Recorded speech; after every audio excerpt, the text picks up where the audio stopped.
Yang jelas kalau PK-nya ditolak, dia harus jalanin ya. Ya normalnya kan begitu. Kalau ada upaya hukum lainnya, memang banyak ya, ada mau PK kedua, ketiga, ke sekian, tapi kan ada di pembatasannya kan sekarang. Jadi kalau memang nggak ketemu novumnya ya agak sulit juga kan, peluangnya apa. Kalau dengan gugatan perdata udah patah total kan, artinya nggak ada kans lagi.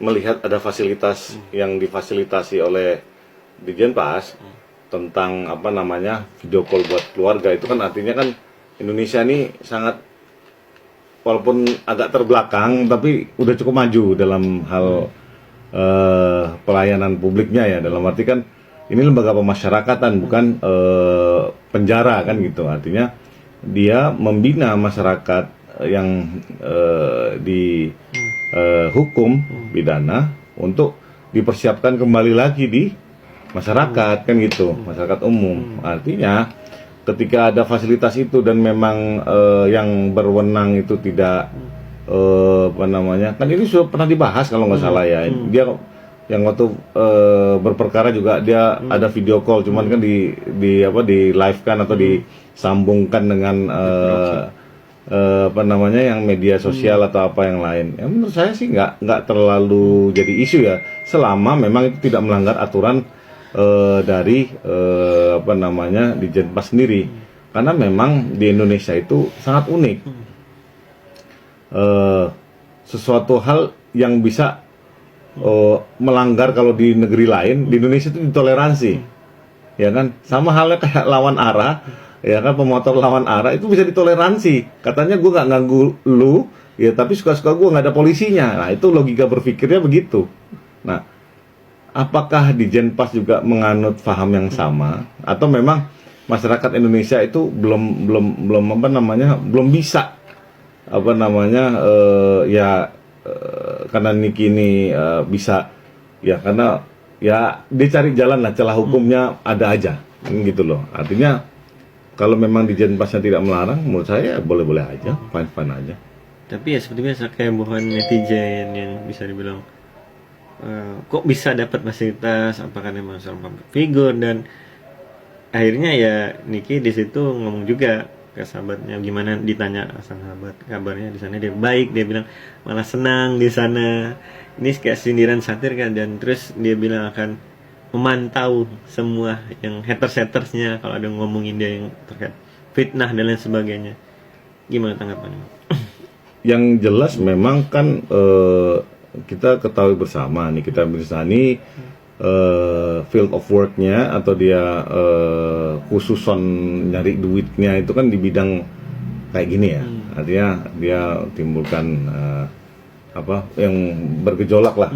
Yang saya bilang pernah dulu itu kan era buzzer, rupanya mulai kembali lagi kan semenjak ada penggeledahan tiba-tiba oleh Kortas Tipikor ke pejabat kita yang itu Febri Adriansyah ya kan, Jampitsus, itu kan coba sangat sinkronis, narasinya bagus, ininya bagus ya, mungkin terus Niki coba ride the wave ya, menunggangi atau surfing di era itu. Nah, sangat menarik, makanya saya selalu ingatkan netizen, ayo sadar, ayo literasinya ditingkatkan, karena memang apakah ini bisa diterima secara akal sehatnya netizen?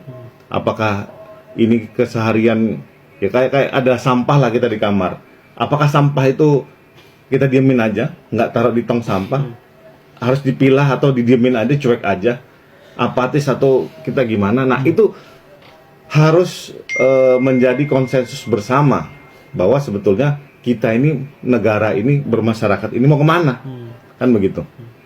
Bang, itu kan terkait video call yang viral. Kalau terkait proses hukumnya, jikalau ya kita bilang, jikalau kalau PK-nya Niki tidak dikabulkan oleh majelis hakim atau ditolak, apa yang harus dilakukan Niki dan tim kuasa hukum? Yang jelas kalau PK-nya ditolak, dia harus jalanin ya. Ya normalnya kan begitu. Kalau ada upaya hukum lainnya, memang banyak ya, ada mau PK kedua, ketiga, ke sekian, tapi kan ada di pembatasannya kan sekarang. Jadi kalau memang nggak ketemu novumnya ya agak sulit juga kan, peluangnya apa. Kalau dengan gugatan perdata udah patah total kan, artinya nggak ada kans lagi bahwa itu barang bisa diolah lagi dan diajukan kembali. Artinya kan masyarakat Indonesia itu disuguhkan yang namanya, kalau di Indonesia tuh semuanya bisa diusahain. Karena kenapa? Pakai teknik paman aja dia bisa jadi wakil presiden. Itu udah bukan rahasia umum. Kan gitu. Artinya dirubah apanya, aturannya di ini, digoyang sana, goyang sini. Karena kan orang Indonesia tuh lain di pikiran, lain dibicarakan, lain pula yang dikerjakan, kan gitu. Benar-benar luar biasa. Padahal undang-undang dasarnya bilang bahwa negara ini adalah negara hukum, bukan negara kekuasaan. Tapi dikerjakan, ini kekuasaan semua, hukumnya mana, kan gitu. Artinya hukum tidak menjadi panglima. Nah, kalau ada orang yang mau coba menegakkan hukum, lo sok keras lo, sok patuh lo, sok inilah. Nah, gue kan nggak ngerugiin lo, gue kan ngelanggar kan suka-suka gue. Padahal itu bisa mencelakakan keselamatannya. Seceroboh itu netizen Indonesia, dan begitu juga hampir kebanyakan warga negara Indonesia mirip. Nah, ini yang dicoba di ride the wave sama Niki, karena memang dia di tokoh sentral ya. Artinya kan dia coba membenarkan perbuatannya bahwa yang dia lakukan terhadap Reja Gladys itu adalah benar, tidak salah sama sekali. Artinya itu kalau bisa di nomenklaturkan atau ditetapkan itu sebagai profesi yang mulia. Dan kalau bisa orang lain juga melakukan sama, itu boleh-boleh aja, sah, itu cara berpikir dia. Batu ujinya apa? Oh, diuji di pengadilan, kok kena dia. Nah, diuji di masyarakat, ada yang tepuk tangan, ada yang berlawanan sama dia, jadi haters. Makanya, padahal ini norma, ini jelas hukumnya apa. Tapi dicoba diputar-putar, gimana caranya? Yang salah jadi sumir, ragu, yang benar jadi ragu juga. Nah, akhirnya abu-abu semua. Karena kenapa? Musuh utamanya korupsi ini, yang elephant in the room, itu nggak pernah jadi tujuan yang benar-benar digenjot supaya dihapuskan dan diberantas habis, dihukum mati. Nggak, dikasih toleransi terus. Makanya sesat berpikir, sesat bernegara, sesat bermasyarakat, sesat apapun itu di Indonesia itu ditoleransi. Yang makanya netizen itu kita cobalah pelan-pelan. Negeri ini udah hampir 80 tahun merdeka. Mau sampai kapan? Harus 250 tahun kayak Amerika gitu, kita menjadi negara yang beradab dan punya otak, ya kan? Dan bisa lebih beradab dan punya etika. Padahal cerita-ceritanya, sejarahnya kita beretika lah, apalah segala macam tradisi yang luhur. Tahu-tahu korupsinya luar biasa. Makanya inilah sentilan-sentilan satir yang ditunjukkan oleh Niki, didemonstrasikan dengan baik ya di muka sosial media. Ada yang jadi pendukung dia, ada juga yang ngelawan. Itu seperti halnya, yaitu kita ngomentarin pemotor lawan arah. Tapi makin lama kelamaan orang akan sadar, ya kan? Karena kalau namanya melawan hukum, orang yang cenderung nggak punya aturan alias anarkis, terus dibenarkan karena dia dengan alasan mau cari makan apa segala macam, karena negara ini menekan banget. Cara berpikir yang sesat itu mesti diperbaiki. Kalau memang nggak mau dipajakin, ya nggak mau dipajakin. Tapi jangan memperbolehkan orang itu melanggar hak orang lain. Karena ketika kamu melanggar aturan, pasti ada hak orang lain yang dilanggar. Logika berpikirnya, kalau kamu melanggar itu bukan kamu sendiri yang kena, pasti secara bermasyarakat. Itu yang menurut pendapat saya.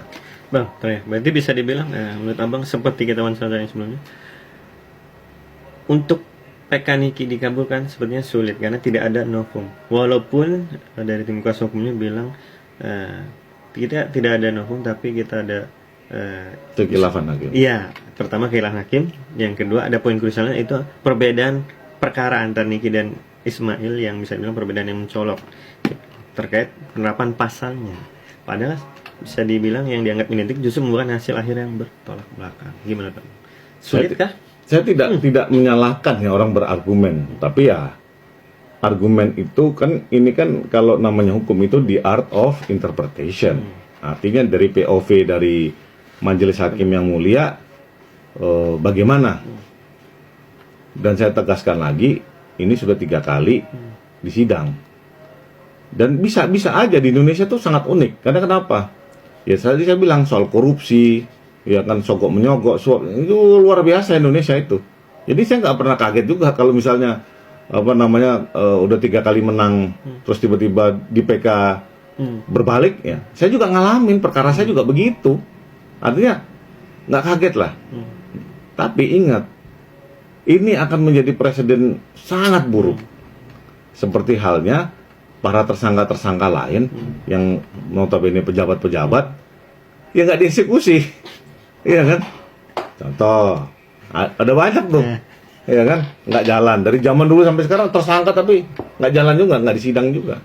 Jangan kaget. Makanya, ayo netizen, kalau emang kalian mau kritis, mau apa, ya kan? Karena Niki ini juga sebagai kompas moral kita semua. Artinya, saya nggak punya perasaan benci atau perasaan mendukung, tapi inilah potret kenyataan pahit di negeri ini. Artinya, orang bisa secuek itu, ya kan? Dan menunjuk dirinya paling benar dan orang lain yang salah. Akan tetapi hal itu ketika merugikan orang lain dan merugikan masyarakat untuk berbangsa dan bernegara karena hukumnya bisa dimainkan. Ini makin lama makin rusak, makin keropos kita cara bernegara kita. Ya, artinya cita-cita para pendiri bangsa ini udah jauh. Nah, kita mau kemana? Tolong deh netizen, ayo kita bareng-bareng perbaiki negeri ini.